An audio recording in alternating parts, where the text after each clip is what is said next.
Assalamualaikum warahmatullahi wabarakatuh. Kepada Bapak Lianto, SEMM, sebagai dosen pada mata kuliah Manajemen Investasi dan Portofolio. Topik yang akan kita bahas sesuai dengan tugas yang diberikan oleh dosen kita, yaitu mengenai pasar derivatif. Saya, Imam Basori, selaku moderator yang bertugas akan membantu jalannya diskusi ini. Sebelumnya, saya akan memperkenalkan anggota kelompok kami yang terdiri dari 5 pemateri, yaitu ada saya sendiri, yang kedua ada Julio Rinanto, yang ketiga ada Dimas Aditya Chandra, yang keempat ada Nafiul Umam, dan yang terakhir ada Tengku Arya Firmansyah. Untuk itu, saya memberi kesempatan kepada penyaji untuk mempresentasikan hasil diskusinya. Kepada pemateri pertama, saya persilakan. Baik, di sini saya sebagai pemateri pertama akan menjelaskan apa itu derivatif atau pengertian dari derivatif tersebut. Derivatif umumnya digunakan oleh perorangan, lembaga, atau badan untuk mengelola situasi keuangan mereka terhadap risiko yang mungkin terjadi dari adanya pergerakan pada harga saham, komoditas, atau suku bunga tanpa mempengaruhi kondisi fisik dari produk acuannya. Sederhananya, derivatif adalah suatu perjanjian kontrak antara dua pihak atau lebih yang memiliki tujuan untuk menjual atau membeli suatu aset atau komoditas. Kemudian kontrak inilah yang akan menjadi objek yang diperdagangkan dengan harga yang telah disepakati oleh penjual dan pembelinya. Jadi, pasar derivatif mengacu pada pasar di mana berbagai instrumen keuangan derivatif sebagai kontrak berjangka atau futures, opsi atau option, swap, dan produk serupa yang diperdagangkan. Pasar derivatif memungkinkan para investor untuk mendapatkan atau menjual hak tanpa kewajiban untuk membeli atau menjual aset yang mendasari pada tanggal dan harga tertentu di masa depan. Baik, selanjutnya akan dilanjutkan oleh rekan saya. Kepada pemateri kedua, saya persilakan. Baik, terima kasih. Di sini saya akan melanjutkan materi fungsi pasar derivatif. Salah satu fungsi utama derivatif adalah lindung nilai terhadap fluktuasi harga atau perubahan kondisi pasar. Para pelaku pasar dapat menggunakan derivatif untuk mengurangi risiko yang mungkin timbul akibat perubahan nilai aset dasar seperti saham, mata uang, komoditas, atau suku bunga. Dalam dunia keuangan yang dinamis, derivatif memainkan peran penting dalam membantu pelaku pasar mengelola risiko, menciptakan peluang investasi, dan meningkatkan fleksibilitas dalam pengelolaan portofolio. Berikut fungsi sekaligus manfaat derivatif. Yang pertama ada hedging atau lindung nilai. Salah satu fungsi utama derivatif adalah lindung nilai terhadap fluktuasi harga atau perubahan kondisi pasar. Para pelaku pasar dapat menggunakan derivatif untuk mengurangi risiko yang mungkin timbul akibat perubahan nilai aset dasar seperti saham, mata uang, komoditas, atau suku bunga. Dalam hal ini, derivatif bertindak sebagai asuransi yang membantu melindungi nilai aset atau arus kas dari perubahan yang tidak diinginkan. Yang kedua, ada spekulasi. Derivatif juga digunakan oleh para spekulator yang mencari peluang untuk mendapatkan keuntungan dari perubahan harga aset dasar. Investor dengan pandangan yang kuat tentang arah pergerakan pasar dapat memanfaatkan derivatif untuk memperoleh exposure tanpa harus memiliki aset fisik. Walaupun Spekulasi melibatkan risiko yang lebih tinggi. Ini juga dapat menghasilkan keuntungan yang besar jika prediksi benar. Yang ketiga ada arbitrase. Arbitrase adalah praktik memanfaatkan perbedaan harga antara aset yang serupa di pasar yang berbeda. Derivatif sering digunakan dalam strategi arbitrase untuk mengambil keuntungan dari ketidakseimbangan harga antara pasar atau instrumen yang terkait. Baik, selanjutnya saya akan serahkan ke pemateri selanjutnya. Baik, saya akan melanjutkan materi berikutnya. Secara umum, indeks dikelompokkan menjadi dua macam, yakni spot index dan future index. Kedua macam indeks tersebut diperdagangkan menurut mekanisme tertentu, yaitu sebagai berikut. Yang pertama, pihak end user dan dealer bertemu guna menjalin suatu reaksi bisnis. Sebagai tanda jadi calon, end user dapat menyerahkan sebesar 5 hingga 10% dari keseluruhan dana yang hendak diinvestasikan ke perdagangan indeks. Dana awal ini disebut sebagai tanda jadi. Yang kedua, end user dan dealer mengadakan kontrak kerjasama berdasarkan sistem kontrak yang dianut oleh CH, di mana dealer tersebut bernaung. Secara umum ada dua macam kontrak, yaitu daily kontrak dan monthly kontrak. Yang tertera dalam kontrak antara lain stiker simbol, period, trading for unless trading day, minimum first day. Yang ketiga, setelah kontrak ditandatangani CH, end user wajib menyerahkan sejumlah dana yang hendak diinvestasikan dalam indeks MD margin deposit. End user diperkenakan berpartisipasi dalam perdagangan indeks dalam SH berdasarkan dana yang disetor MD kepada CH. Baik, selanjutnya akan dilanjutkan oleh rekan saya. Terima kasih. Baik, terima kasih. Saya akan menjelaskan jenis aset derivatif yang diperdagangkan, yaitu ada 4.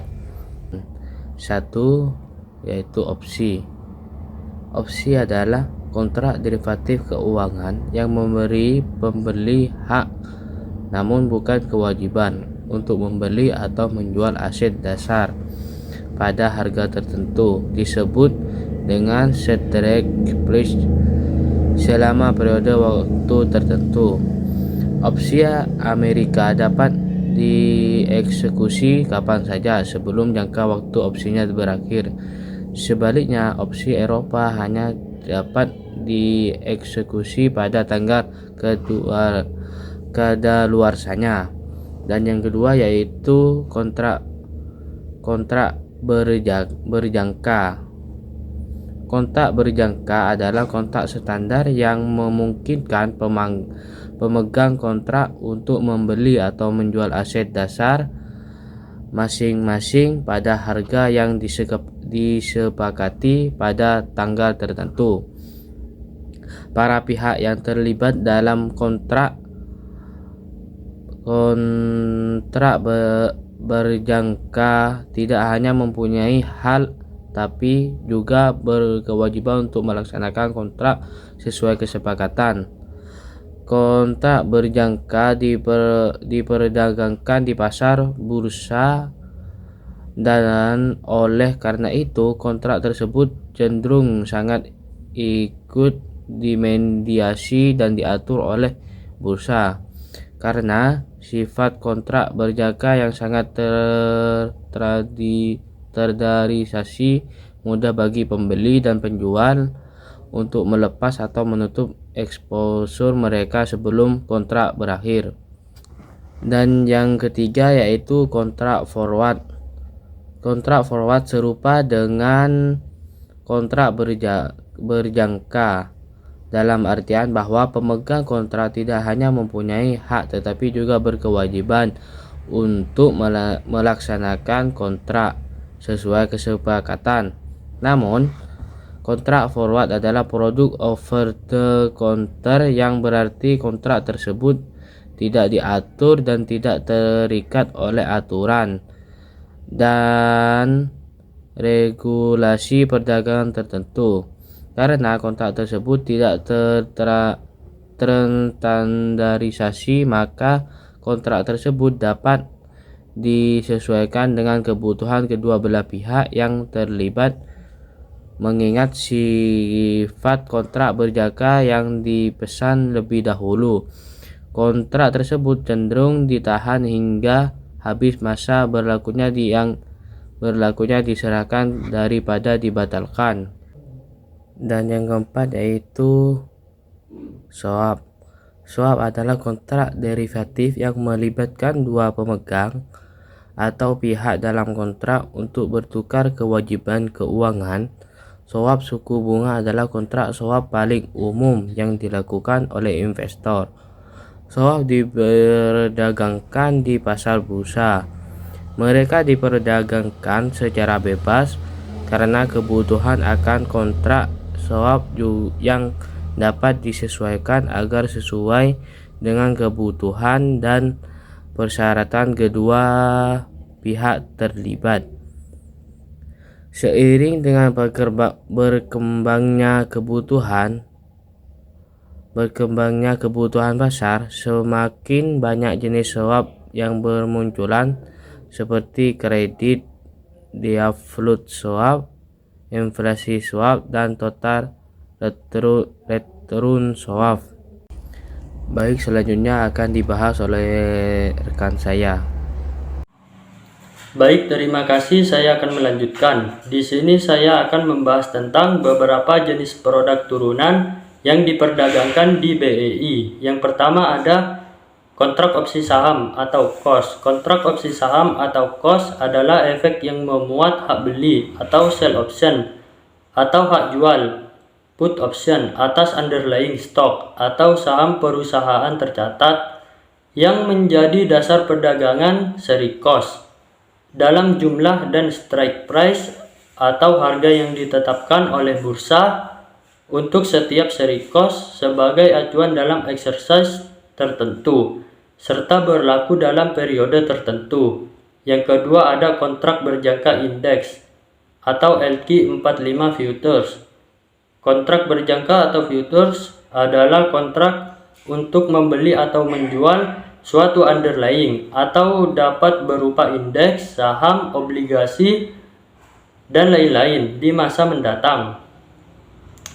Kontrak indeks merupakan kontrak berjangka yang menggunakan underlying berupa indeks saham.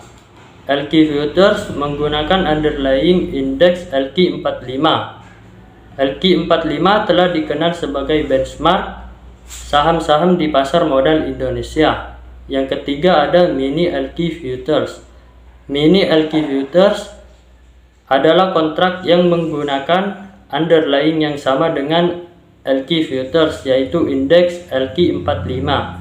Hanya saja mini LQ futures memiliki multiplier yang lebih kecil, sehingga nilai transaksi, kebutuhan margin awal, dan free transaksinya juga lebih kecil.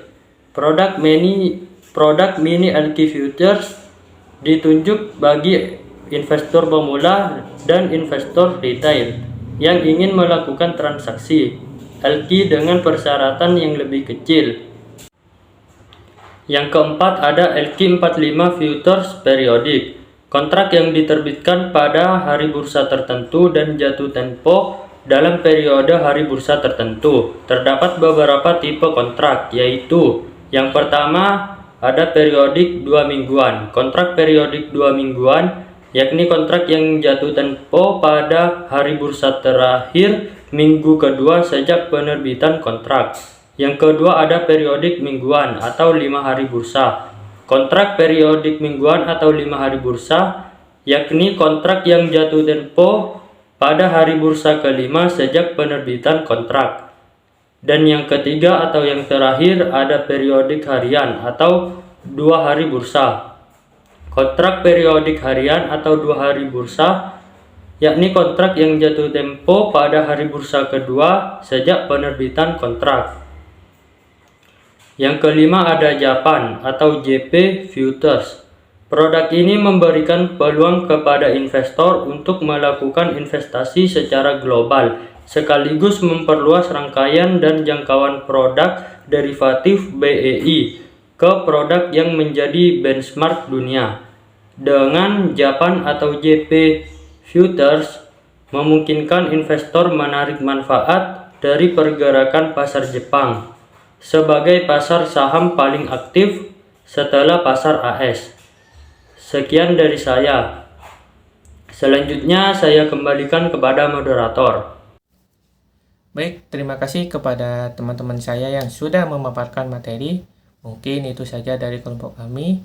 Kurang lebihnya mohon maaf. Jika ada kekurangan, saya minta maaf. Dan jika ada kelebihannya, tidak usah dikembalikan. Karena saya orang yang ikhlas. Wassalamualaikum warahmatullahi wabarakatuh.